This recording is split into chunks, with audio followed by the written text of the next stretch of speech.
قوم فیصلہ کر لے تو ہم ہر سال 8,000 ارب سے زائد پیسہ اکٹھا کر سکتے ہیں۔ 30 جون تک اثاثے ظاہر کیے جا سکتے ہیں۔ عمران خان نے کہا کہ کرپشن کرنے والوں کو نہیں چھوڑیں گے، کرپشن کا خاتمہ ہر صورت یقینی بنائیں گے۔ FBI کے پاس تمام تفصیلات موجود ہیں، میں نہیں چاہتا کہ عوام کو مشکل کا سامنا کرنا پڑے۔ میرے خیال میں اگر قوم فیصلہ کر لے ہم ہر سال 8,000 ارب روپے سے زیادہ اکٹھا کر سکتے ہیں، ہمارے مسئلے حل ہو جاتے ہیں، ہم آزاد ہو جاتے ہیں، ہم اپنے پیروں پہ کھڑا ہو سکتے ہیں، ہم اپنے لوگوں کو غربت سے نکال سکتے ہیں، ہم اپنے بچوں کا مستقبل ٹھیک کر سکتے ہیں۔ لیکن مجھے اس کے لیے آپ کی ضرورت ہے، اور میں یہ آپ کو بتا دوں کہ میں چاہتا ہوں کہ آپ کے سامنے مشکلات نہ آئیں۔ FBI کے پاس سارا وہ ڈیٹا اویلیبل ہے، اور اگر آپ FBI کی معلومات ویب سائٹ پہ چلے جائیں گے، آپ اپنا ڈیٹا آپ کو پتہ چل جائے گا کہ کیا کیا چیزیں اب ہمارے پاس آ گئی ہیں۔ کچھ بات کریں گے army chief general Qamar Javed Bajwa کا کہنا ہے کہ پاکستان دیر پا امن اور استحکام حاصل کرنے کے قریب ہے۔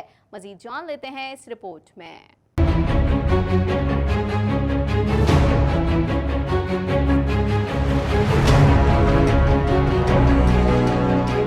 پاک فوج کے شعبہ تعلقات عامہ ISPR کے مطابق army chief general Qamar Javed Bajwa نے لندن میں international institute of strategic studies کے ہیڈ کوارٹر کا دورہ کیا۔ دورے کے دوران آرمی چیف کا علاقائی سیکیورٹی پر پاکستان کے نقطہ نظر سے متعلق سیمینار سے خطاب کرتے ہوئے کہنا تھا کہ پاکستان امن و استحکام اور پائیدار ترقی کی طرف گامزن ہے۔ امن و امان کی یہ صورتحال اب کوئی نہیں چھین سکتا۔ جنوبی ایشیا میں امن کا دار و مدار تنازعات کے حل میں ہے۔ سربراہ پاک فوج کا کہنا تھا کہ علاقائی چیلنجز سے نمٹنے کے لیے عالمی تعاون ضروری ہے۔ علاقائی روابط کے لیے سرمایہ کاری کلیدی حیثیت رکھتی ہے۔ بہتر سیکیورٹی صورتحال سے غیر ملکی سرمایہ کاری بڑھے گی۔ پاکستانی وزیر خارجہ شاہ محمود قریشی کا کہنا ہے کہ پاکستان اور افغانستان کے مشترکہ دوست نے ہمارے تعلقات کو شدید نقصان پہنچایا ہے۔ پاکستان اسی افغان بحران کی وجہ سے شدید متاثر ہوا، تاہم بہتر مستقبل اور تعلق کے لیے دونوں ممالک کو الزام تراشی کے ماحول سے نکالنا ہوگا۔ مزید احوال جانیں گے اس رپورٹ میں۔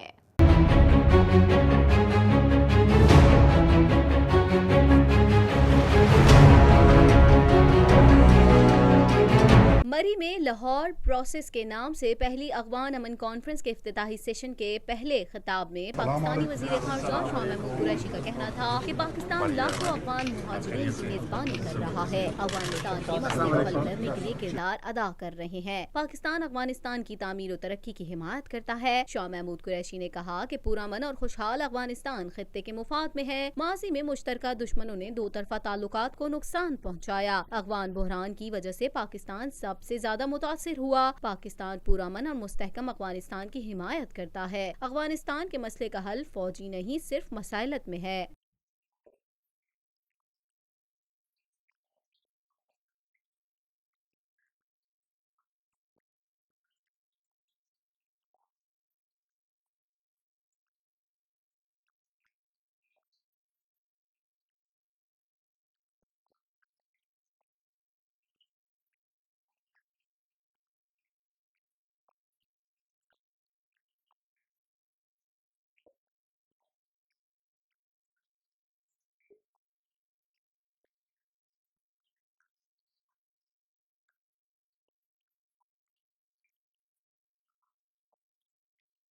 انہوں نے کہا کہ ہم نے اس بات پر اتفاق کیا کہ اپنی سرزمین ایک دوسرے کے خلاف استعمال نہ ہونے دیں۔ ہم افغان امن عمل کی حمایت عدم مداخلت کی بنیاد پر کر رہے ہیں۔ واضح رہے کہ افغانستان میں قیام امن کے لیے لاہور پروسیس کے نام سے پہلی افغان امن کانفرنس میں گلبدین حکمتیار، استاد عطا نور کے علاوہ افغان امن جرگہ کے سربراہ کریم خیلی اور ازبک رہنما رشید دوستم جیسی اہم شخصیات بھی شامل ہیں۔